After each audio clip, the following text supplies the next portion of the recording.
Bismillahirrahmanirrahim. Assalamualaikum warahmatullahi wabarakatuh. Waalaikumsalam warahmatullahi wabarakatuh. Alhamdulillah, alhamdulillahirrahmanirrahim. Alhamdulillahi arsala rasulahu bil huda wa dinil haq liyudhhirahu 'alal dini wal kalam syukur. Rabbi shrah li sadri wa yassir li amri wahlul 'uqdatam min lisani yafqahu qawli. Kepada Pak Joko Saputra selaku Kepala Sekolah SDN Kuningan yang saya hormati, dan Bapak Ibu sekalian, guru, dewan guru dan karyawan SD Negeri Kuningan yang saya hormati juga. Pertama-tama marilah kita panjatkan puja dan syukur kepada Allah Subhanahu wa taala yang telah memberikan rahmat serta hidayahnya kepada kita semua sehingga pagi hari ini kita bisa berkumpul dalam keadaan sehat walafiat. Kedua kalinya salawat serta salam telah kita haturkan pada junjungan kita Nabiullah Muhammad Rasulullah sallallahu alaihi wasallam yang kita nanti-nantikan syafaatnya beliau di dalam kiamat nanti. Amin Allahumma amin. Berikutnya Bapak Ibu, saya ucapkan terima kasih sekali karena sudah membantu saya untuk melaksanakan tugas hari ini berkenaan dengan pendidikan guru penggerak. Hari ini adalah jadwal pelaksanaan diseminasi menyebarkan pemahaman dan pengalaman penerapan perilaku positif. Berikutnya tujuan kegiatan diseminasi menyebarkan pemahaman pengalaman budaya positif yang pertama, peserta dapat memahami konsep budaya positif. Kemudian yang kedua, peserta dapat menerapkan budaya positif di lingkungan rumah. Ini berarti ilmu yang ini apa tuh ya sebelumnya saya tidak bermaksud gimana, cuma justru kan saya minta bantuan. Jadi ini hanya untuk sharing, nanti di sesi diskusi kita bisa bicarakan. Saya juga sangat menerima masukan jika nanti disampaikan gitu deh. Berikutnya konsep utama menurut budaya positif ini bisa kita lakukan di sekolah, juga bisa kita terapkan di rumah karena juga sangat bermanfaat dalam kehidupan sehari-hari, apalagi kebanyakan ibu di sini ya, jadi bisa untuk pendidikan anak-anak kita sendiri di rumah. Dan konsep utama modul budaya positif ada 7. Yang pertama yakni perubahan paradigma belajar, kemudian yang kedua disiplin positif, yang ketiga kebutuhan dasar manusia, yang keempat motivasi perilaku manusia, yang kelima posisi kontrol restitusi, yang keenam keyakinan kelas, kemudian yang ketujuh adalah segitiga restitusi. Kita bahas satu-satu. Yang pertama, pembelajaran dengan paradigma baru. Pembelajaran paradigma baru dirancang berdasarkan prinsip pembelajaran yang terdiferensiasi sehingga setiap siswa belajar sesuai dengan kebutuhan dari tahap perkembangan untuk mewujudkan profil Pancasila. Kalau saya lihat sih untuk pendidikan guru penggerak dan pendidikan Indonesia itu memang berkiblat pada Ki Hajar Dewantara bahwa pendidikan kita, bahwa pembelajaran pengennya pemerintah itu pembelajaran itu berhamba, menghamba pada murid. Sebenarnya memang bukan pekerjaan yang mudah, tapi memang seperti itu sekarang. Anak-anak dengan segala medsos yang dimiliki, kebanyakan orang tua itu nggak terlalu concern soal penggunaan media sosial, hanya difasilitasi anak pengen HP kemudian diberikan, dan akhirnya itu bisa merusak karakter sedikit ataupun banyak. Itu adalah tugas kita nanti untuk mengawal. Berikutnya, terus kebutuhan anak-anak itu kan memang beda-beda. Seperti saya misalkan, saya sendiri untuk contoh diri saya sendiri, daripada disuruh nulis saya lebih suka ngomong seperti itu. Mungkin guru saya kok saya belum bisa tugasnya ngomong, terus itu mungkin bisa lebih maksimal ya. Cuma memang untuk ngomong itu lebih ke kekuatan mental yang memang sepertinya harus dipelajari. Saya kalau daripada nulis lebih berbicara biasanya. Tapi mungkin kalau teman saya itu juga ada yang dia di karya tulisnya itu bagus, sementara kurang di bagian desainnya atau public speaking. Kemudian pembelajaran dengan paradigma baru yang mungkin nggak begitu jelas ya Pak Ibu. Ada 5 seperti kita pelajari profil pelajar Pancasila, yakni beriman dan bertakwa kepada Yang Maha Esa. Kemudian diwujudkan dengan alat beragama, alat pribadi, alat kepada manusia, alat pada alam, alat bernegara. Kalau saya simpulkan ini sih seperti yang kita ketahui bersama, karena kita semua umat Islam, seperti hablum minallah dan hablum minannas, berhubungan dengan Tuhan, kemudian berhubungan dengan sesama. Kalau saya global, mengenal dan menghargai budaya, komunikasi dan interaksi antar budaya, berkeadilan sosial, itu tentang bersosialisasi. Kemudian bergotong royong bisa diwujudkan dengan kolaborasi, kemudian kepedulian itu yang bukan hanya anak-anak tapi seusia kita pun orang-orang yang punya kepedulian itu semakin minim sepertinya. Kemudian yang kreatif, menghasilkan gagasan yang orisinil, menghasilkan karya dan tindakan orisinil, memiliki keluasan berpikir dalam mencari alternatif solusi permasalahan. Yang saya amati dari anak-anak kecil itu juga anak saya sendiri bahwa pendidikan karakter itu memang sangat penting. Contoh, jangan sampai kita memanjakan anak karena nanti berhubungan dan kedepannya itu nanti mereka akan menjadi orang-orang yang manja dan sulit untuk mempunyai solusi atau nggak bisa jadi orang yang solutif. Itu kalau amanah saya pribadi sih ya, itu berawal dari orang tua yang memanjakan anaknya, kemudian nanti semakin besar itu akan semakin sulit dikendalikan. Begitu. Kemudian untuk yang benar kritis, memperoleh dan memproses informasi dan gagasan, menganalisa dan mengevaluasi penalaran, kemudian merefleksi dan mengevaluasi pemikiran sendiri. Intinya kita dituntut mungkin sama pemerintah itu untuk menciptakan anak-anak yang bisa berdikari atau berdiri di atas kaki mereka sendiri dengan pemikiran mereka sendiri. Seandainya salah mereka tahu itu salah, kemudian bisa memfollow up kesalahan itu dengan hal yang baik atas kesadaran mereka sendiri. Dan terakhir mandiri ini yang makin kesini saya ngajar makin kesini anak-anak itu tidak terlalu mandiri dan cenderung apa istilahnya kalau bahasa Jawanya itu nyagerke gitu ya, pemahaman diri dan situasi regulasi diri. Berikutnya disiplin positif. Disiplin positif ini gunanya adalah untuk menciptakan lingkungan positif. Strategi yang perlu kita tinjau kembali adalah penerapan disiplin positif di sekolah. Kemudian dalam budaya kita maka saya bahas yang tadi ini dulu Bapak Ibu. Kalau amatan saya sih selama ini jadi guru itu butuh, apalagi kita di sekolah konvensional bukan sekolah yang berbasis agama. Kalau menurut saya itu memang butuh untuk penanaman karakter, kemudian kebiasaan ibadah yang bisa lebih ditambah secara tidak langsung itu akan membentuk karakter anak-anak dengan sendirinya. Misalkan berdoanya ditambah dengan apa. Saya mengusahakan terima kasih juga Mbak Nisa karena anak-anak kelas 4 kan kebetulan juga sholat rumahnya sudah jalan, kemudian sholat zuhur sekarang saya jalankan kembali. Kemudian nanti kalau misalkan belajar sudah aktif setelah libur mungkin ya, kalau ini kan mereka pulang pagi, kalau nanti anak-anak kelas atas pulangnya siang mungkin bisa kita perbankan untuk menggalakkan lagi untuk sholat zuhur berjamaah. Ini mohon maaf ya Bapak sebelumnya saya cuma sharing. Kemudian berikutnya untuk disiplin positif dalam budaya kita, makna kata disiplin dimaknai menjadi sesuatu yang dilakukan seseorang kepada orang lain untuk mendapatkan kepatuhan. Kita cenderung menghubungkan kata disiplin dengan ketidaknyamanan. Biasanya yang saya alami juga yang namanya disiplin itu adalah berhubungan dengan aturan. Kemudian kalau dilanggar itu ada hukuman biasanya seperti itu. Cuma kemarin sempat belajar juga disiplin itu ternyata bisa dimaknai dengan belajar ternyata. Kemudian tujuan disiplin positif yang pertama, sebagai pendidik tujuan kita adalah menciptakan anak-anak yang memiliki disiplin diri sehingga mereka bisa berperilaku dengan mengacu pada nilai-nilai kebajikan universal.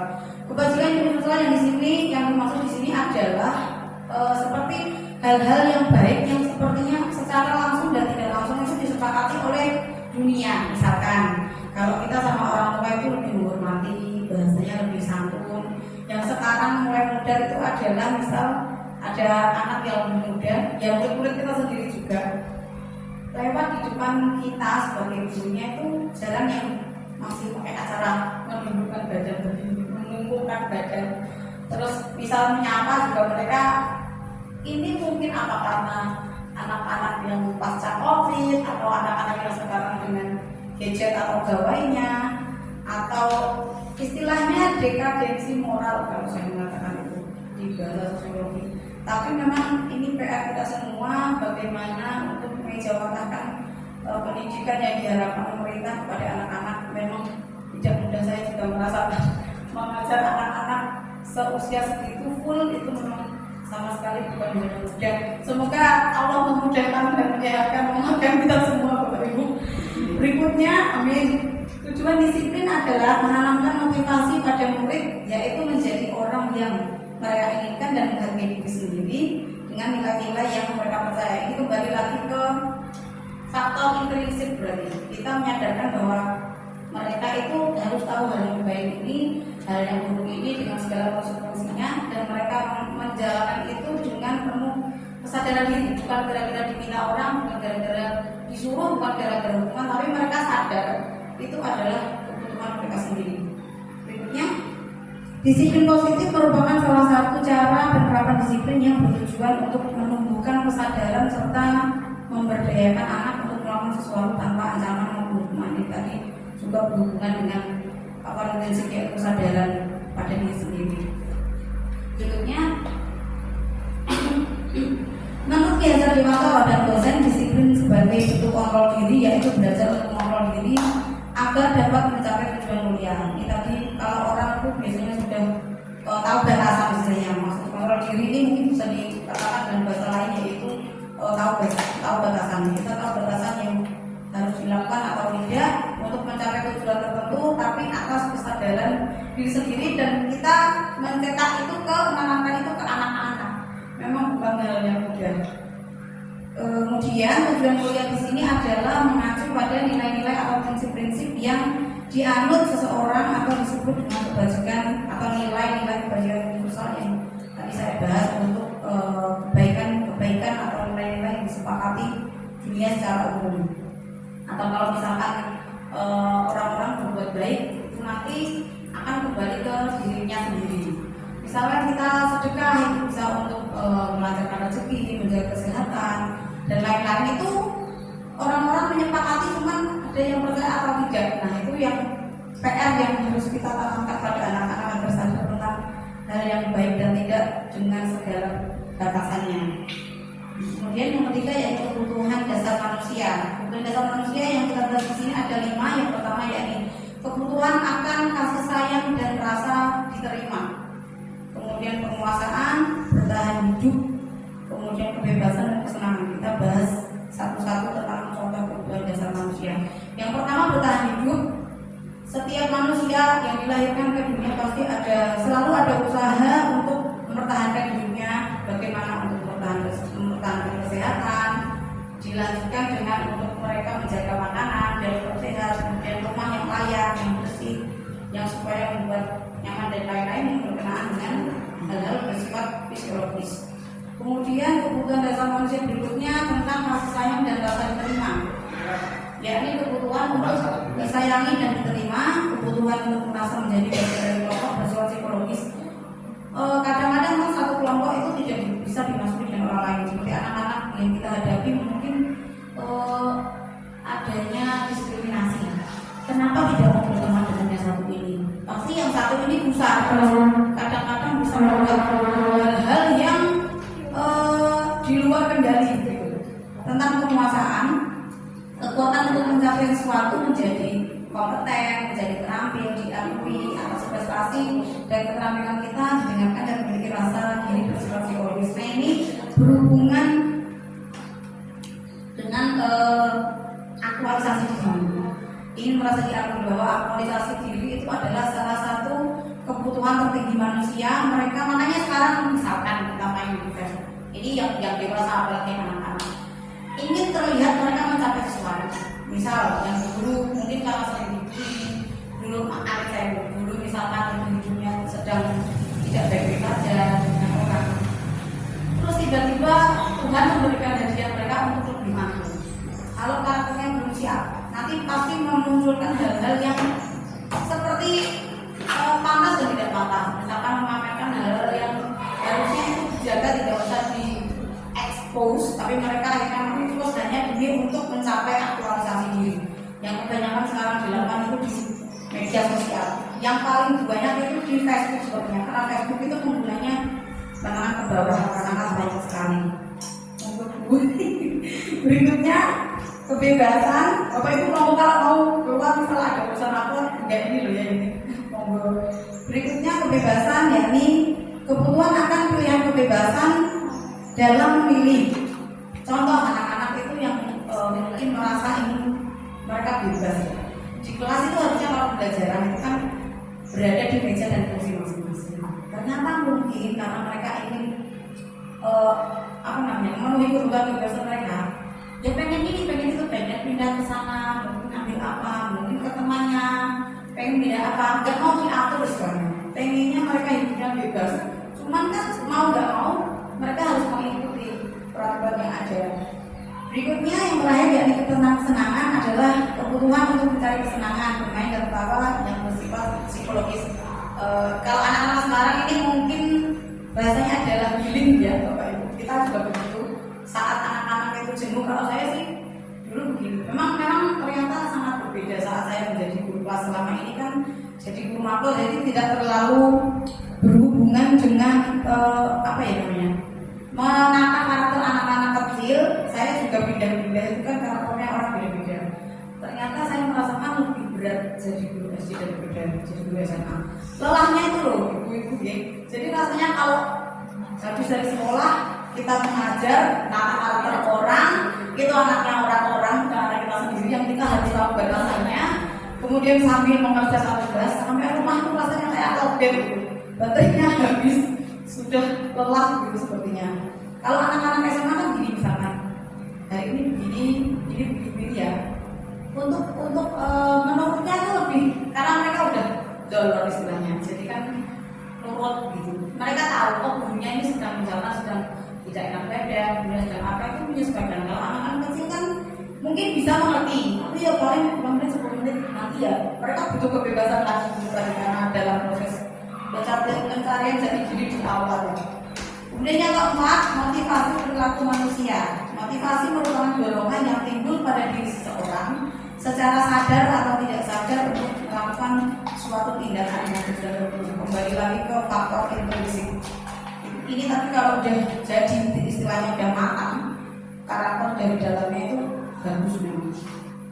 Kemudian motivasi perilaku manusia yang pertama untuk menghindari ketidaknyamanan dan hukuman. Biasanya misalkan anak-anak itu kalau di kita kan di sekolah itu ada pakai sepatu hitam misalkan tidak. Mereka tuh nurut pakai sepatu hitam. Tapi sebenarnya mereka nggak pengen, nggak suka. Tapi karena untuk biar tidak dihukum ya udah pakai aja kayak gitu. Misalkan anak-anak yang harusnya mereka belum nyaman pakai jilbab di sekolah aturannya pakai jilbab. Kalau nggak pakai kan pasti dapat konsekuensi ya pakai aja. Yang kedua, untuk mendapatkan imbalan atau penghargaan dari orang lain karena ini juga untuk banyak orang juga butuh penghargaan biasanya. Oh, misalkan yang minimal itu ada pujian, itu kan juga untuk dihargai. Cuma memang lebih bagus daripada memuji itu lebih sehat sepertinya. Berikutnya, untuk menjadi orang yang mereka inginkan dan menghargai diri sendiri dengan nilai-nilai yang mereka percaya. Berikutnya, motivasi perilaku manusia yang kita sebagai guru adalah untuk menjadi orang yang mereka inginkan dan menghargai diri sendiri dengan nilai-nilai yang mereka percaya. Pasti kita sebagai guru itu adalah menginginkan kita mampu mencetak anak-anak yang berakhlak baik, berakhlak mulia dengan segala prestasi duniawinya. Konsep disiplin dengan identitas gagal. Nah ini yang selama ini sudah kita jalankan ternyata nanti ada pembaharuan ilmu. Kalau hukuman itu biasanya bersifat menyakitkan karena misalkan disuruh berdiri aja itu udah capek kalau makan. Kemudian disuruh membersihkan WC misalkan, disuruh bersih-bersih, disuruh nyapu lantai atau dan lain-lain. Kemudian murid-murid itu akan merasa tidak nyaman dan merasa takut, kemudian merasa dipaksa. Itu kan memang hal yang di luar ekspektasi yang membuat tidak nyaman. Semua orang itu memang nggak suka kalau dihukum. Cuma kadang-kadang hukuman itu kalau diganti redaksinya itu bisa menjadi anak-anak itu merasa nggak dihukum. Contoh kemarin anak saya itu cerita nggak bawa buku apa gitu di sekolah. Dia itu disuruh karena nggak bawa buku, disuruh ngambil alat makan waktu untuk makan siang. Itu saya bilang kamu tuh berarti dihukum kalau bawa buku. Enggak mah, nggak dihukum itu tuh cuma kalau nggak bawa buku disuruh ngambil piring-piring aja. Itu kan mereka sebenarnya dihukum tapi tidak sadar karena dihukum. Mungkin karena dia beda bahasa, beda redaksi, kemudian beda nada penyampaiannya. Jadi anak-anak tuh yang sebenarnya dihukum tidak merasa dihukum, cuman ya udah dimintai tolong aja. Kemudian ya betul anak-anak itu bisa menjadi rendah diri pada rumah. Saya tuh pernah diajak tugas sama teman saya waktu itu grup PAI kalau nggak salah. Anaknya kan ada di sekolah madrasah. Waktu itu pagi-pagi anaknya itu jadwal olahraga. Sebenarnya di rumah itu lagi gak enak badan. Kemudian ke sekolah kalau nggak salah tuh lupa bawa baju olahraga. Karena mungkin dia udah dari rumah bed. Tapi lanjutkan ceritanya tadi, anaknya itu sampai ke sekolah nggak bawa seragam. Dihukum sama gurunya tanpa ditanya dulu. Anak-anak itu kan sebenarnya punya masalah di rumah. Kadang-kadang dari rumah dia tuh anak kenapa, apakah harus dimarahi orang tuanya, apakah sakit dan lain-lain. Itu kan gue ditanya, langsung pokoknya yang tidak pakai baju olahraga bersihkan WC. Itu yang lainnya dulu kan sama gurunya. Itu sebenarnya kalau kita mau lebih sabar sedikit lagi, misalkan ditanya kamu, paling tidak ditanya dulu, kamu kenapa nggak pakai olahraga? Saya dijelaskan dan kita mau menerima. Tapi misalkan kita memberikan konsekuensi menyesuaikan dengan masalah yang dibawa tadi kan tidak akan menimbulkan pertikaian yang cukup besar. Kemudian penghargaan yang ini dirasa saat ini dengan zaman yang sekarang tidak efektif, itu merusak hubungan seperti ini. Kadang-kadang begini. Ini yang dulu bisa nyata menurut saya yang di sekolah sebelumnya waktu saya masih ngajar di SMA.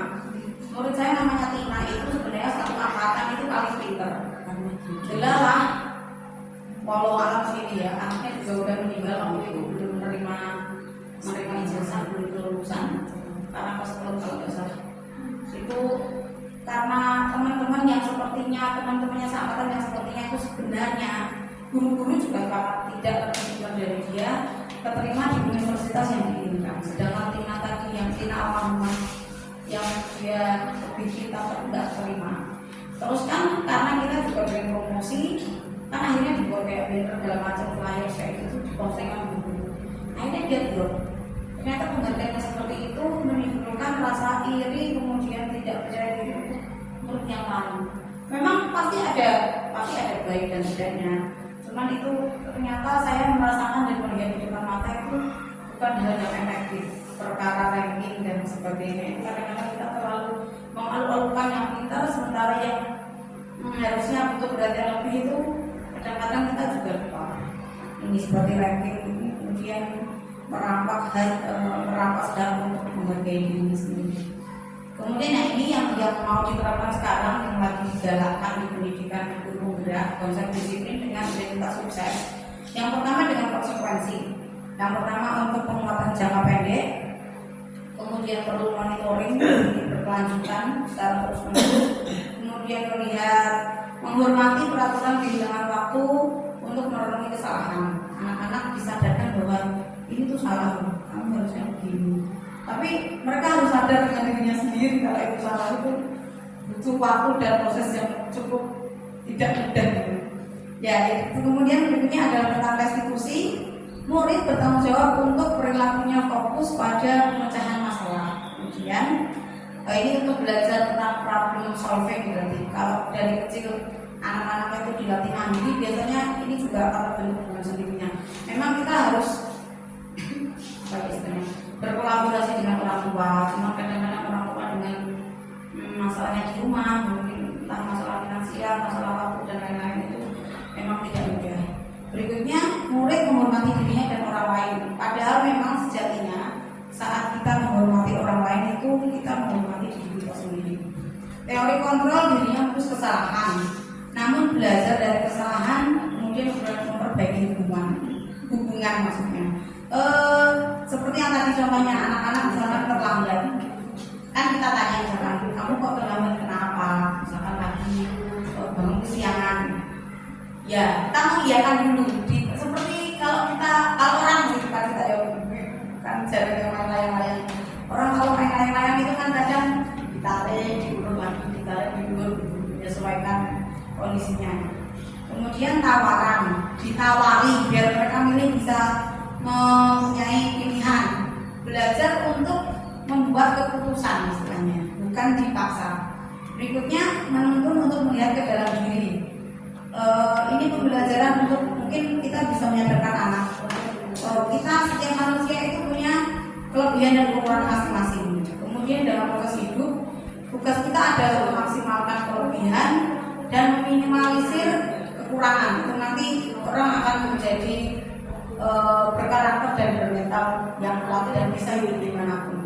Berikutnya mencari kebutuhan dasar yang mendasari tindakan, fokus pada karakter, bukan tindakan, menguatkan dan fokus pada solusi. Bahwa anak-anak yang melakukan kesalahan itu tidak pertama-tama harus berhenti atau minder atau gimana, tapi istilahnya apa ya?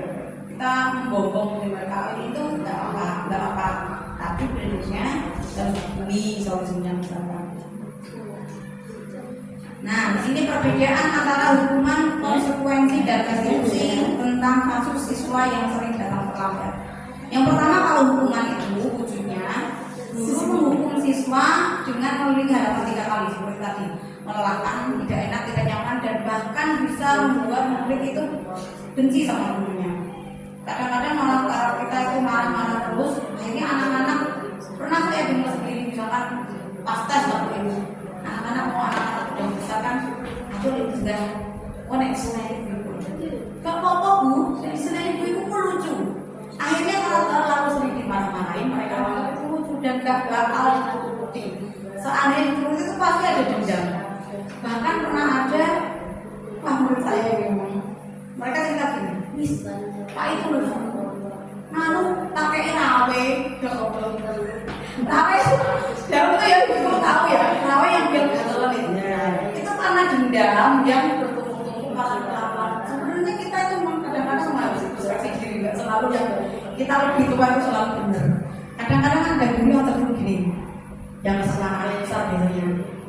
Kalau sama murid yang cewek itu lebih lembut, lebih ngayomi, lebih gitu. Kalau sama anak cowok terus pokoknya aliran keras. Mungkin karena tertumpuk-tumpuk, mereka juga muak dengan perilaku gurunya. Mereka membuat rancangan pembalas dendaman itu, kemudian menyiapkan rawe tadi di kursi, kemudian yang berkata tadi memang disertai langsung sama anaknya, disertai gurunya. Anda tahu kalau Dewi kayak gitu, jangan gitu. Tapi memang benar terjadi dan guru-guru juga tahu begitu. Nah ini guru malah dan terus menjadi takut, akhirnya malah semakin takut, jadinya malah kekuatannya malah biasa kan, jadinya berpower kayak begitu kadang-kadang. Berikutnya kalau kita memberi konsekuensi, memberikan konsekuensi untuk menghasilkan dua kelas. Ini sih nggak terlalu menyakitkan, cuma paling tidak kan anak-anak ada rasa malunya, gitu biasanya. Guru tegas dan guru menghormati peraturan lebih baiklah daripada tadi melindungi. Kemudian yang restitusi di sini, guru menanyakan keyakinan kelas dan membantu siswa menemukan solusi. Ini mau pelan-pelan, pakai kasih sayang, perhatian, nggak boleh marah. Walaupun memang tidak boleh habis, tidak boleh habis. Anak-anak story-story yang kangen bintang. Kadang-kadang kalau saya bisa ngomong sesuatu. Kemudian guru terbuka dan murid menghormati dirinya dan orang lain. Pengalaman saya dulu pernah gini, kalau anak-anak besar itu kan kadang sudah suka bermake up, disuruh BK atau yang memang ada emosinya ada tipu kan, hampir setiap hari kok belum sama anak-anak. Tapi setelah lulus saya menemukan anak-anak yang tadi dicap tidak baik sama gurunya ternyata punya karakter yang baik. Waktu itu saya habis ikut anak ngantri di jajan, saya kan belakangan. Menurut saya yang dulu pas sekolah cenelan itu yang pakai make up pakai lipstick kayak gitu, itu tuh saya dibutuhkan. Cuman berarti dia punya kesadaran ini guru ngalah. Nah untuk menyembuhkan itu loh, kadang-kadang zaman dulu itu kan guru-guru saya juga mengalami dan saya tidak suka begini misalkan. Saya itu pinter, apik menang, sementara saya kan tidak menang. Apakah saya tidak menang ini jelek gitu? Seperti saya itu tidak terima sebenarnya. Terus tapi akhirnya nanti setelah lulus ternyata yang berprestasi seperti itu, kemudian yang baik-baik yang pendiam itu ternyata nanti lupa sama gurunya. Seperti contohnya yang viral dulu di media sosial itu siapa, Buya Yo atau siapa itu kan yang ketemu sama gurunya jadi dokter, ternyata lupa. Kalau gurunya mengaku mungkin ingat ya saya pinter gitu kan, ternyata lupa, kemudian pas perjalanan apa-apa itu motornya rusak, ketemu muridnya yang dulu rada bandel, kemudian ditolong, diantar ke hotel, dibayar segala macam, pas diantar motor udah bersih pagi-pagi itu kan, masya Allah ya. Ternyata apa yang kita lihat itu tidak selalu seperti kenyataannya, dan kita tidak tahu di masa depan itu nanti akan terjadi apa. Berikutnya yang kelima yakni posisi kontrol restitusi. Nah, di sini ada 5 posisi kontrol restitusi. Yang pertama tadi penghukum, kemudian membuat rasa bersalah, kemudian guru yang berlaku menjadi teman, kemudian pemantau dan manajer. Kita bahas satu-satu lagi. Yang sebagai penghukum, yang pertama nantinya pasti tinggi, matanya melotot, kemudian jari menunjuk. Biasanya terus kalimat yang digunakan itu nadanya pasti tinggi. Kamu melanggar aturan sekolah, berdiri depan kelas, marah-marahkan gitu ekspresi yang marah-marah. Hasilnya akhirnya murid itu menjadi marah, berdendam dan agresif. Dan ternyata ini saya tuh kemarin lihat di acara siapa ya, Bu Aisyah jalan apa ya. Ternyata kemarahan satu pada suami kemudian ke istri itu tadi nanti 3 kali lipat terjadi pada anak, dan itu membentuk karakter. Makanya biasanya anak-anak yang hidupnya penuh kasih sayang juga akhirnya nanti bisa disayang, bisa menyayangi orang. Cuman kalau yang biasanya marah-marah paling enggak jadi berkarakter lemah, lebih sensitif dan mungkin stres biasanya. Kalau orang tuanya galak dan suka menghukum, itu juga berlaku untuk kita sebagai guru terhadap murid kita. Yang berikutnya membuat rasa bersalah, nada bicara atau tindakan. Nah ini suaranya lebih lembut, lebih hening, pakai bicaranya dari hati ke hati, biar anak ini gimana caranya biar merasa bersalah, kok dia salah dan merasa, kemudian di follow up dengan tindakan-tindakan yang lebih baik sebagai konsekuensi dari kesalahan itu. Nah kalimat yang digunakan misalnya gini, Bapak Ibu, gara-gara kamu melanggar peraturan, itu jadi dimarahin kepala sekolah kan? Dari hati ke hati pakai ekspresi yang ada sedih gitu misalkan ya. Hasilnya murid akan merasa bersalah, menjadi orang yang gagal dan tidak sanggup membahagiakan orang lain. Di efek pertamanya bagus, anak merasa bersalah, tapi kemudian keberlanjutannya dia merasa oh nek salah ini berarti ya udah salah, nggak boleh ada perbaikan. Ya akhirnya menjadi anak yang dan tidak bisa hidup bahagia, juga sulit apalagi membahagiakan orang lain. Berikutnya yakni kita berlaku sebagai teman untuk anak didik kita. Nada bicara atau tindakannya karena sebagai teman ya mungkin bisa lebih santai, nadanya lembut, mengontrol murid melalui persuasi atau ajakan ayo dan tidak menyakiti. Kalimat yang digunakan adalah ayo lagi emosi, buat ibu bangga dari teman itu ya. Ayo semangat, biar gini. Hasilnya murid akan malah senang, nyaman kepada guru. Jadi bisa jadi besti ya ibu-ibu ya, karena sering ngobrol, terus kita berusaha untuk mengetahui dunia mereka. Misal anak-anak itu kan pada suka K-pop, anak-anak itu suka lihat apa-apa di TikTok. Mungkin kalau kita sedikit saja tahu, kita akan nyambung dengan mereka itu untuk menarik ulur mereka, mengontrol mereka itu lebih mudah. Hasilnya murid merasa senang, kemudian nyaman kepada guru. Ada dampak negatifnya sih, anak jadi kurang mandiri atau tidak mandiri dan menjadi lebih tergantungan. Berikutnya sebagai pemantau, nada bicaranya, nada suara datar serta guru mengawasi dan memantau murid-murid melalui data. Ini nggak pakai hati, cuma based on data saja. Kalimat yang digunakan karena kamu sudah melanggar, apa konsekuensinya? Ditanya, kira-kira dia udah pada ngerti lah. Hasilnya murid menghitung konsekuensi dan media tanpa memahami nilai kebajikan dan tidak semuanya mandiri. Tetap ada plus minusnya memang. Yang berikutnya adalah sebagai manajer. Nada bicaranya kalau manajer itu nadanya lebih lembut, kemudian memiliki keterampilan teman dan memantau, membimbing murid. Murid dapat memecahkan masalah. Kalimat yang digunakan, kamu tahu kesalahanmu. Kira-kira bagaimana kamu akan memperbaiki kesalahan ini? Misalkan.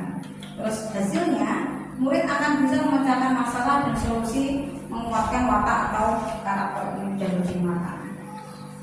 Nah, mari kita menjawab ke diri kita sendiri dulu. Mungkin berdasarkan 5 posisi kontrol tadi, dari penghukum sampai manajer, Kira-kira kita termasuk yang mana? Nah, ini yang paling tepat, posisi kontrol yang tepat dan lebih matang, komplit itu adalah sebagai manajer. Berikutnya tentang keyakinan kelas. Mengapa keyakinan kelas dan peraturan kelas? Mari kita bahas keyakinan kelas di sini. Mengapa kita memiliki peraturan tentang penggunaan helm pada saat mengendarai motor supaya selamat? Jadi artinya begini. Kalau orang-orang yang hanya takut dengan nanti cegatan polisi lah, nanti takut ditilang, takut keluar dan lain-lain, itu akan terpaksa mengikuti peraturan untuk pakai helm. Jadi kalau yang terpaksa itu, maaf ya Bu, mungkin ini terjadi dan saya kan tidak pernah lihat dengan pakai helm itu gimana modelnya. Tapi orang-orang itu kadang yang nggak all out, nggak menyadari itu adalah sebenarnya supaya kita selamat dan itu adalah untuk diri kita sendiri. Kalau yang benar-benar pakai kan biasanya safety riding itu kan pakai sepatu, pakai kaos tangan, pakai kacamata biar nggak silau, kemudian pakai masker, pakai helmnya juga diklik, nggak cuma ditempel. Karena kasus masih saudara jauh saya sih waktu itu, ya pakai helm masih lama zaman tahun 90-an, kecelakaan di daerah Tamunulis itu karena pakai helmnya itu nggak diklik, kecelakaan, kemudian terbentur kepalanya sempat koma berapa bulan dikaryati, orang tuanya jual sawah dan lain-lain dan sampai sekarang tidak bisa normal. Itu kalau sebaiknya kalau kita pakai helm karena tujuan itu menjaga diri sendiri itu sampai diklik biar lebih aman, walaupun itu bukan semata-mata menjaga, sebenarnya yang penting kita mengikhtiarkan yang terbaik. Kemudian mengapa kita memiliki peraturan tentang penggunaan masker? Itu juga diri kita sendiri bahwa untuk kesehatan. Seperti misalkan yang sulit juga orang bersedekah, beribadah, menolong orang lain itu siapa sih sebenarnya? Untuk diri sendiri. Biasanya kalau ada contoh orang yang bersedekah itu mau janji Allah itu nyata, baru bersedekah 300.000, sejam kemudian diganti dengan 3 juta, itu nyata terjadi di depan saya. Itu benar-benar itu untuk diri kita sendiri, biar ada rezekinya dan lain-lain, biar mulus hidupnya. Mulus gak mungkin dia Ibu. Kerikil-kerikil aja pasti ada. Berikutnya tentang keyakinan kelas, merupakan nilai-nilai universal yang disepakati tanpa ada paksaan dan diyakini bersama, yang berasal dari penyatuan pikiran untuk menjadi nilai-nilai kebajikan dan dilaksanakan oleh seluruh warga kelas. Karena saya sempat sudah bikin keyakinan kelas sama anak-anak, cuma memang untuk aplikasinya itu tidak bisa semudah membalikan telapak tangan, harus pelan-pelan, butuh usaha, butuh effort yang cukup besar, apalagi dengan background anak-anak kita yang mungkin ada yang broken home, mungkin ada yang bagaimana di rumah itu memang tantangan tersendiri dan terjadi di mana-mana. Bagaimana pembentukan keyakinan kelas? Yang pertama, keyakinan kelas lebih abstrak dari peraturan. Kemudian berupa pernyataan universal, dibuat dalam bentuk kalimat positif. Sedikit saja agar mudah dipahami dan diingat. Jadi kalau sedikit kan matang tapi lebih mudah diaplikasikan sesuai dengan kondisi kelas dan sekolah, mudah diterapkan. Kemudian semua kelas dilibatkan dan ikut berkontribusi. Yang terakhir, bersedia meninjau keyakinan kelas dari waktu ke waktu ini untuk kontrol, posisi kontrol ya. Ini kegiatannya bisa contohkan. Kemudian keyakinan kelas dia pun bunga misalkan datang tepat waktu, tapi kalau anak SD itu jarang yang telat sebelumnya. Tapi kalau anak-anak udah gede-gede yang telat misalnya. Menjaga kebersihan kelas, kemudian memperhatikan saat pelajaran, saling menghormati dan menghargai, memakai seragam sesuai hari, makan dan minum di luar kelas saat jam istirahat. Dan nanti bisa ditambah dengan keyakinan kelas yang lain. Yang 7, segitiga restitusi. Segitiga restitusi itu merupakan tahapan tindakan yang dilakukan guru untuk membawa siswa menaati kesepakatan kelas yang telah ditetapkan dan mengakui secara sadar dan terbuka ketika melakukan kesalahan, serta merasakan kenyamanan ketika sudah berlaku jujur. Nah, ini segitiga restitusi yang biasanya ada di Google itu cuma dari Google. Ada 3 yakni dari validasi tindakan yang salah. Misalkan kita dulu sebenarnya bahwa penerima validasi tindakan yang salah menanyakan keyakinan dan lain sebagainya. Segitiga restitusi tahapannya yang pertama tadi kita menstabilkan identitas, kemudian validasi tindakan yang salah, dan yang terakhir menanyakan keyakinan. Sekian Bapak Ibu materinya sudah selesai, mungkin bisa kita lanjutkan untuk berdiskusi. Monggo barangkali ada tanggapan atau pertanyaan yang kita bahas bersama. Orang saya juga masih junior, dengan lebih master daripada saya. Monggo. Monggo.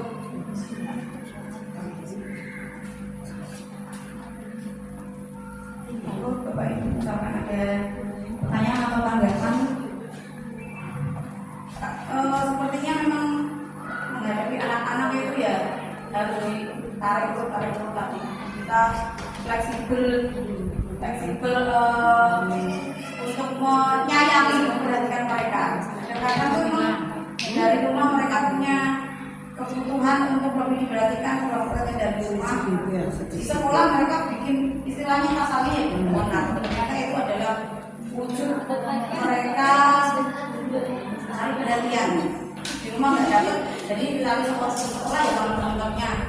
Bahkan kemarin menurut saya itu ada yang kesurupan, dan ternyata setelah diselidiki itu memang dia berasal dari keluarga yang ini nggak beruntung ya, tapi berjenjang juga. Itu kan alumni sini SD-nya, kemudian di SMA jadi murid saya, sering banget kesurupan, anaknya pendiam, terus jarang juga diajak ngomong temennya, katanya kalau di rumah ya kesurupan itu nggak berapa kali waktu saya jadi wali kelasnya itu.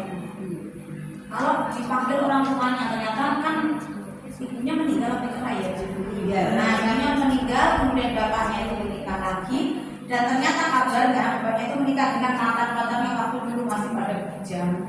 Akhirnya dia seperti tersisih, mungkin juga gak suka bapaknya menikah lagi. Kecuali kalau masih kecil banget itu masih bisa diatur. Kalau anaknya sudah tahu itu kan udah punya pemikiran sendiri, itu wah berkali-kali guru geger. Nanti kalau ada kesurupan kan akhirnya terhadap mereka entah ada berapa guru yang otong-otong pada lantai 3, terus tangganya dibentuk kayak gitu. Itu ternyata dia butuh perhatian. Di rumah itu selalu tertutup, kurang perhatian. Bapaknya pengen lagi, punya adik-adik kecil juga. Itu kan sedih. Terus ada lagi, menurut saya itu ya itu suka bikin onar aja di sekolah. Setelah saya kan gini sama guru BK-nya kebetulan juga itu menurut saya pesak gini. Secara tidak langsung itu bagaimana cara kita mencari nafkah itu nanti bisa berdampak pada karakter anak kita. Dulu yang bapak saya ajarkan ke saya itu kecurangan itu dimanapun kan pasti ada. Kurang hati-hati cari nafkah, mau dengan duit-duit yang tidak jelas misalnya. Dulu bapak saya itu pernah bilang gini, mungkin ini untuk mengajarkan saya sendiri, cuman ini untuk saya cerita aja. Teman-temannya waktu di Malaysia itu kan saya di karet gitu ya, waktu mau pinjam karet itu yang awalnya sudah cair. Kalau mau nambah simbangan, orang-orang itu pada nambah total, kan udah kotor kayak kas kayu yang bisa saya itu kan ditambahkan di itunya untuk menambah timbangan. Kalau pas mereka itu Pak mau kayak ngomong pikirku itu di makan anak itu persoalan sih jadi kita sebentar. Dan itu biasanya kalau ada penerima rapot kan biasanya wali murid datangkan, itu juga yang saya sampaikan. Memang sepertinya butuh kolaborasi dengan wali murid itu, apalagi anak-anak yang bermasalah mungkin kadang kita dipanggil atau pakai revisi dan lain-lain. Pak Joko mungkin ada tambahan atau tanggapan Pak? Ya, terima kasih atas persentase pertama calon guru penggerak atau sudah guru penggerak? Calon Pak. Oh masih CGP angkatan ke-10 ya. Bu Isna ini lengkapnya Bu Isna ini Muji Hastuti. Alhamdulillah pada hari ini telah presentasi terkait dengan CGP angkatan 10. Jadi ketika saya mengamati presentasi itu ada salah satu yang mengusik dalam pikiran saya, terutama pembelajaran diferensiasi. Nah, jadi pembelajaran diferensiasi ini memang berat kalau Bapak Ibu guru tidak sungguh-sungguh dalam melaksanakannya. Karena apa?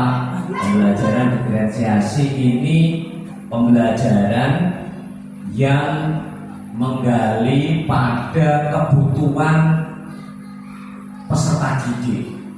Ketika peserta didik itu tidak sama kebutuhannya, ya ini yang menjadi masalah perlu kita diskusikan. Nah itu.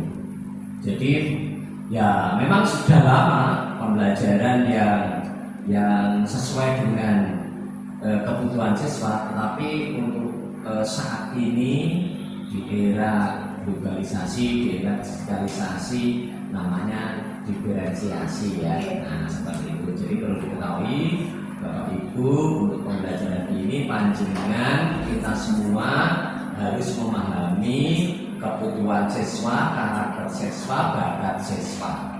Jadi pembelajaran itu bisa menyerap atau bisa dipahami atau bisa menunjukkan karakter kebutuhan siswa. Untuk itu Bu Isna ini mohon untuk dijabarkan lebih, setidaknya lebih detail persiapan apa saja yang perlu diperlukan rekan-rekan guru khususnya SD Tumbuhan untuk menghadapi pembelajaran diferensiasi. Terima kasih penjelasannya. Dari saya cukup.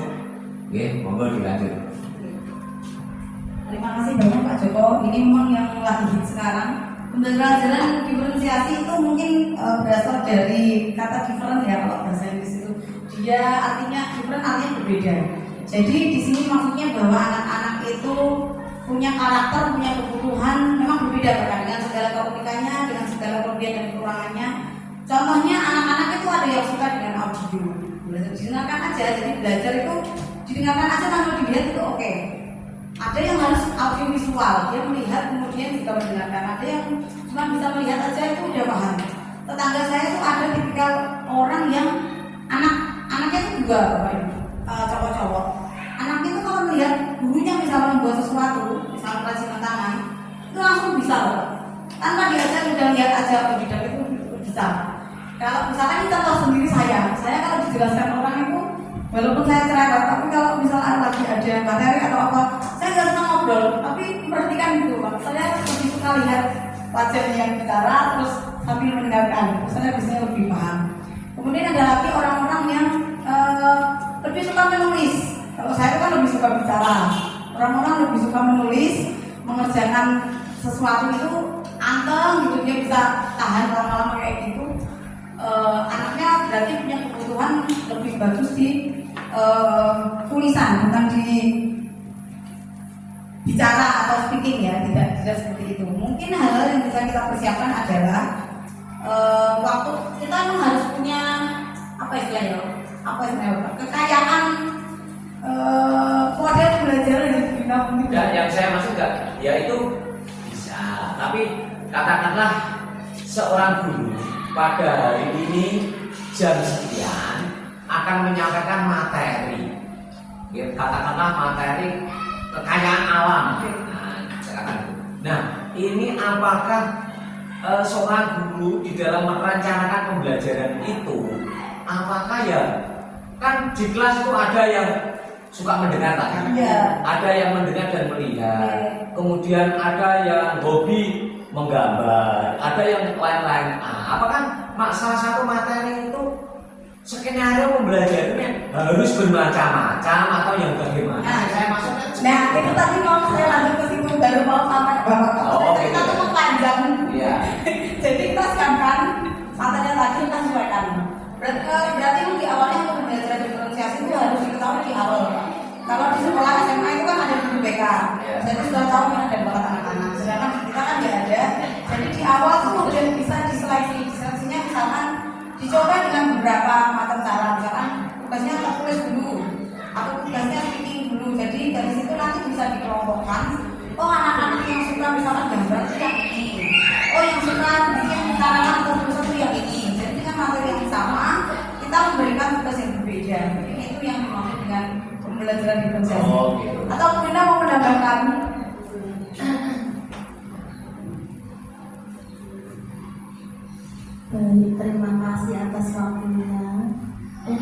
diferensiasi yang dimaksud, bagaimana cara memunculkan supaya diferensiasi itu tahu pertamanya itu bagaimana. Nah, untuk seperti itu biasanya bisa kita lewat pertanyaan terlebih dahulu pada awal semester ataupun awal pembelajaran. Kita tanya dulu kepada siswa, misalnya saat seorang siswa itu membuat suatu resep masakan, begini kita tanya, bagaimana anak-anak, apakah kalian pernah membuat suatu resep masakan atau punya ide untuk membuat suatu resep masakan? Terus setelah kalian sudah punya ide membuat resep masakan tersebut, kalian melihat resepnya ini lewat mendengarkan, atau bisa tahu resep masakan ini lewat melihat dan mendengarkan, atau kita langsung bertanya kepada yang lebih tahu tentang resep tersebut. Nah, misalnya ke ibu, seperti itu, ke orang lain lah yang lebih tahu tentang resep itu. Kalau misalnya siswa lebih suka, Bu, saya lebih suka mendengarkan dari radio mungkin. Nah, berarti tipe anak itu audio. Nah, kalau siswa tersebut bilang kalau anak itu lebih suka melihat dan mendengarkan lewat YouTube misalnya, berarti anak itu audio visual. Kalau anak itu lebih suka bertanya langsung, mencari seseorang yang lebih tahu tentang resep itu, entah orang tua, tetangga, atau mungkin bakul-bakul yang ada di sini ya. Nah, itu namanya kinestetik karena mereka lebih suka berpikir ya. Seperti itu kalau saya tambahkan. Terima kasih. Terima kasih Bu Rina, pencerahannya sudah semakin jelas. Konten nggih Pak Zon. Terima kasih. Mungkin dari ibu yang lain ada tanggapan atau apa misalkan. Oh ya, oke, kalau sudah tidak ada, saya ucapkan terima kasih sekali Bapak Ibu sudah memfasilitasi saya untuk kegiatan hari ini. Kesempurnaan hanya milik Allah Subhanahu Wa Taala, kesalahan semata-mata hanya milik saya. Semoga Allah membalas kebaikan panjenengan dengan segala keberkahan dan penjagaan dari Allah Subhanahu Wa Taala. Terima kasih, Pastor Ibu, sekali lagi,